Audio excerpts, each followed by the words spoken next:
fierté, bien sûr, parce que je crois que c'est quasiment historique, Saint-Toulonnais en équipe de France. Je n'ai pas souvenir qu'en 100 ans d'histoire du club, on ait déjà eu 5 Toulonnais à la fois en équipe de France. Et cerise sur le gâteau, 3 dans la première sélection et 2 formés au club, quoi. 2 formés au RCT et un, Jocelyn Souta, qui est quasiment formé au RCT, puisque ça fait un petit moment qu'il est avec nous maintenant.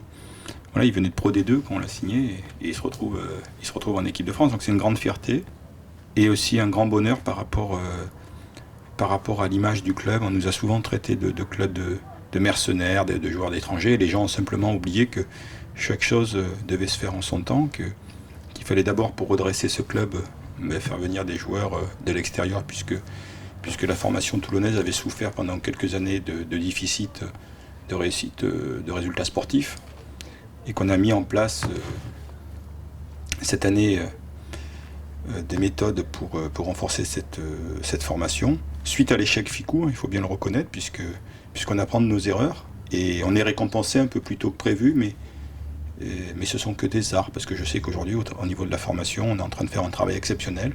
On a quelques joueurs dans nos jeunes qui ne devraient pas tarder à être privés de vacances en novembre ou en juin.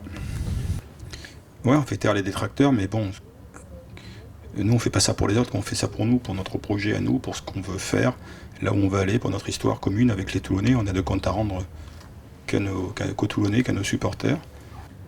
Et aujourd'hui, on leur a donné beaucoup de bonheur après cette première place du top 14, après cette première place aujourd'hui dans notre pool en H-Cup.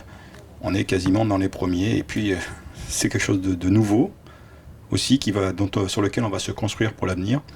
Aujourd'hui, au niveau des jeunes, on peut parler d'autoroute quasiment directe entre la formation toulonnaise et l'équipe de France. Voilà, ça nous met sur un pied d'égalité avec des Toulouse ou des Clermont, où jusqu'à présent on avait l'impression que dans les rouges et noirs, il y en avait un qui avait plus tendance à virer au bleu que l'autre.